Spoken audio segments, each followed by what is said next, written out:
What's up guys? Welcome to AnimeKouhai. If you'd like to help me out, please hit the like button and subscribe to my channel. Hold on, Albert is undead, so shouldn't he be weak to the holy element? To the people who thought the same way, I'm one of you. See, you aren't wrong, so why was Albert completely fine? The answer lay with Adalmann's trump card, extra skill Holy Demonic Reversal. Report. Holy Demonic Reversal is a secret technique created by the individual Adalmann. With the effects of this skill, attributes of holy and demonic elements can be exchanged. With that skill, Albert had his attribute changed from demonic element to holy element. It didn't affect his equipment in the slightest, and the fact that Albert was undead did not change, either. This meant there was still no life force for his equipment to suck up. Swapping his element seemed to be all fine and dandy. When targeting allies, Adalmann didn't have to worry about them resisting his skill. I thought Holy Undead was a joke, but Adalmann's Holy Demonic Reversal proved otherwise. Since Adalmann and his team were dead spirits, they were resistant to all types of attribute attacks. Physical attacks, too, were almost useless against them. Now, they had overcome their biggest weakness, the holy element. Let's just say that this situation was beyond what an ordinary challenger could handle. Adalmann's team had won without having to use the magic I had taught them. That was how easy Shinji and his friends were defeated and turned into particles of light. My God, did you watch us? We offer our victory to thee. Adalmann shouted at the top of his lungs like a true fanatic. Wasn't Adalmann and his gang a little too strong to guard the 60th floor?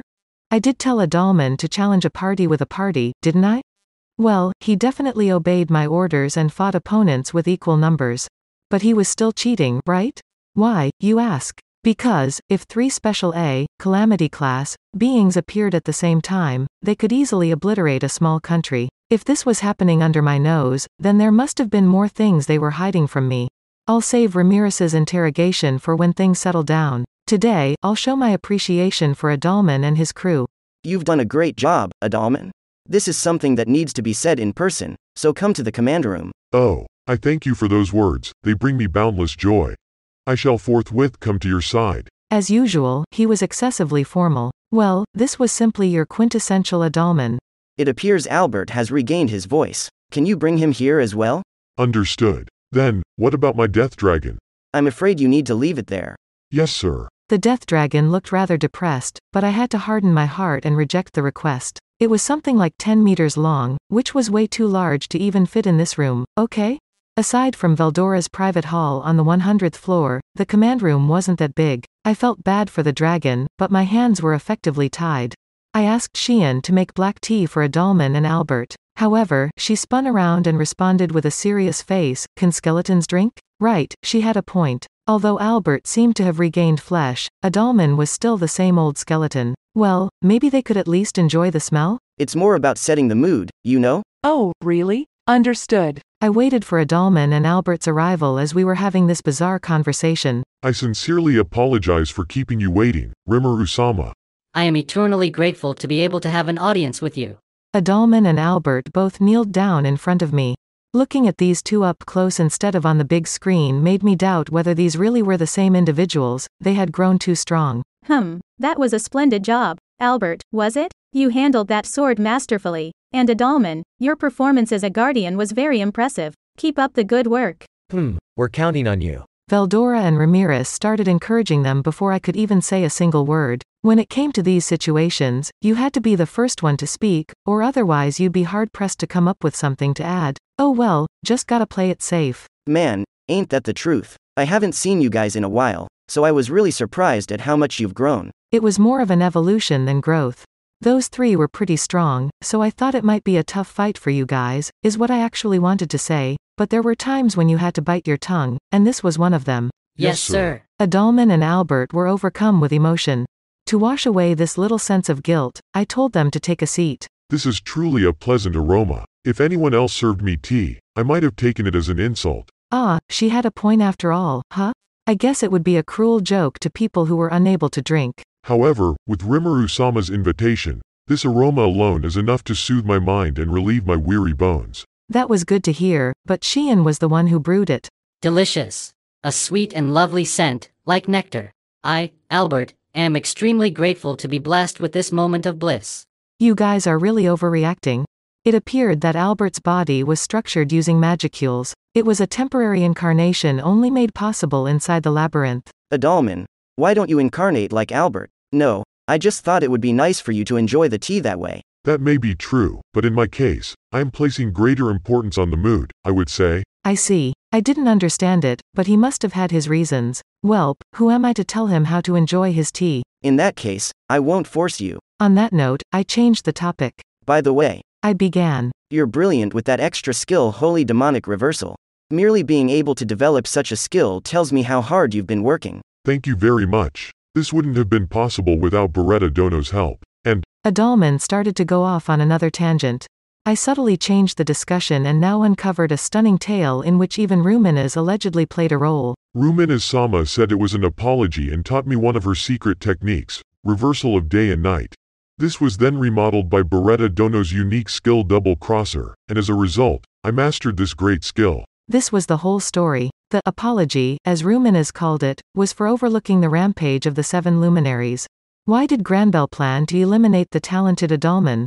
I had my own theory about it. Other than Granbell, the members of the 7 luminaries had desperately tried to remove any threats that challenged their positions, so they ultimately decided to eliminate Adalmann. On the contrary, Granbell thought that Adalmann would only be useful to him if he could overcome such a trap. Adalmann and his entourage fought against the zombie dragon, ending that battle in a draw. Perhaps that wasn't the result Granbell was looking for. He felt that if Adalmann couldn't even beat an enemy of that caliber, then it would be impossible for him to be a guardian of humanity. This is what I believed had occurred. Perhaps this conclusion was based on what I saw in the aloof Granbell's final moments. It would be tactless for me to voice my theory though. While hoping that one day Adalmann would realize it himself, I changed the subject yet again. That's brilliant. I'll have to give Rumina's my regards later, but first things first, Adalmann. Sir. As of now, you can beat the current guardian of the 70th floor, right? What do you mean by that? I gave a detailed explanation to the confused Adalmann. Right now, floors 61 through 70 were the golem zone. They were filled with mechanical, tireless soldiers. Some of the special area bosses were even outfitted with prototype firearms. This zone had many types of evil traps, including landmines. Nevertheless, they weren't strong enough to kill, which heavily implied that this whole setup was for the healers to be able to use the zone as a training ground. Also, the boss monster was a remodeled elemental colossus. Vesta had finally completed his brainchild with the help of Kaijin. They had succeeded in miniaturizing it and reducing its weight while maintaining the high defense offered by Magisteel. Its mobility was greatly improved too, and careful consideration was given to completely protect the cockpit. Even though it wasn't autonomous, it was designed with room for a pilot to control it from the inside. It also had a very handy remote control feature that let you operate it telepathically. Around this time, Beretta should have been controlling it remotely. And since nobody was technically inside, that meant it was immune to attacks from viral poison. Even Minos's Bardici wouldn't have made a dent in its Magisteel body since it was covered in laminar armor. Plus, it featured magic interference thanks to Charybdis's scales. It was a wholeheartedly invincible Iron Guardian. That was the Demon Colossus in a nutshell, the updated version of the Elemental Colossus. Shinji's team couldn't conquer the 70th floor, I was sure of it. However, after watching how Adalmann's team fought, I changed my mind. Veldora, who do you think is stronger? Adalmann, or the Demon Colossus? Adalmann, without a doubt. Exactly. It's official, Adalmann. You've been promoted to Guardian of the 70th floor. I'm not making a mistake, am I? If Veldora thinks so too, then this must be the right call. Answer. The difference in combat power between the individuals Adalmann and Demon Colossus is. This was more about the mood, so I really didn't need all the minute details. Oh, I, Adalmann, shall spare no effort to live up to your expectations, Rimuru-sama. I, Albert, humbly pledge myself to my lord, Adalmann. The two of them declared while kneeling down in front of me. I look away for a bit and these guys get crazy strong, huh? The Demon Colossus wasn't actually weak, but its presence as a boss honestly was. And above all, we couldn't afford to let it get destroyed again. Unless it was operated with a soul properly enclosed inside, it would remain out of the scope of Ramirez's power. It'd be a hassle to try to find out whether or not it would resurrect if it were destroyed. It would be a different story if it had a sense of self, or if someone actually piloted it. No, rather than that, it might no longer be considered just an item if someone possessed it.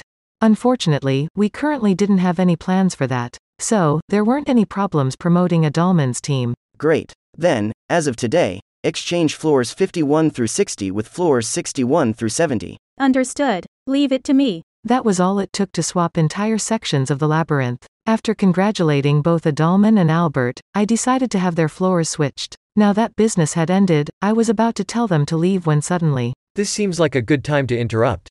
There is something I wish to report. Diablo, who had been quiet all this time, announced. What is it? My servant Raisin has sent me a message via magic communication, saying that he has urgent matters to discuss with you. An old master of his has arrived and is requesting an audience, it seems. This man goes by the name of Gadra. I don't recognize him. Report. There is a high chance of this person being the one that is credited as the author of several grimoires. He sounded like a pretty famous guy. I'd heard that Raisin was also quite the brilliant and revered archmage, but if this was his teacher, then he was probably even more brilliant. This is interesting. I think it'll be okay to see him. Isn't that a trap? We're on the eve of war with the Empire, so a meeting at this time is nothing short of dubious. Exactly. There is no need for you to meet with such a suspicious person. Xian's vigilance was maxed out, beyond mine, even. Although, I did sort of understand where she was coming from. Given the current situation and time, and also how her group was supposed to be my bodyguards, it was her job to protect me from unnecessary danger. I wasn't a particularly cautious person, so I figured it'd be better to listen to my subordinates in this regard. Rightfully so. Diablo agreed. You do not need to heed the opinions of a man like Raisin. Naturally, that extends to me, as well. He sounded so genuine, but most likely he just sought to avoid any hassles. If my two secretaries were against it, then I'd refuse the offer. That's what I was about to say, until I noticed Adalmann fidgeting out of the corner of my eye. Poor Adalmann, I totally got how he was feeling. It was like when you were about to leave a meeting with your boss and a visitor suddenly came in, or the phone rang. Disturbing your boss was a no-go, so you just had to sit there helplessly, watching the time tick by. All you wished for was to go home. This happened way too often at the office. It was just me? Whatever, it doesn't matter anyway. Adalmann, sorry I got sidetracked. I've said everything I had to say. You can leave now. No. You don't need to worry about us. The thing is. Actually, about this person called Gadra whom you were talking about. Yes. He might be a friend whom I once knew. What?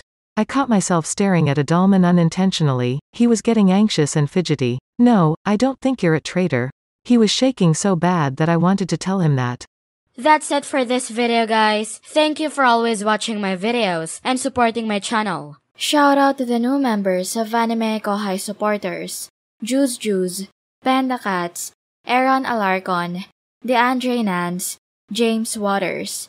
Thank you so much for helping out. Shout out to the commenters. Ruben Torico, Anubis JY, Jimmy Cerezo, Linglong Pagoda, Wabalabadabdub. I'll see you guys in the next video.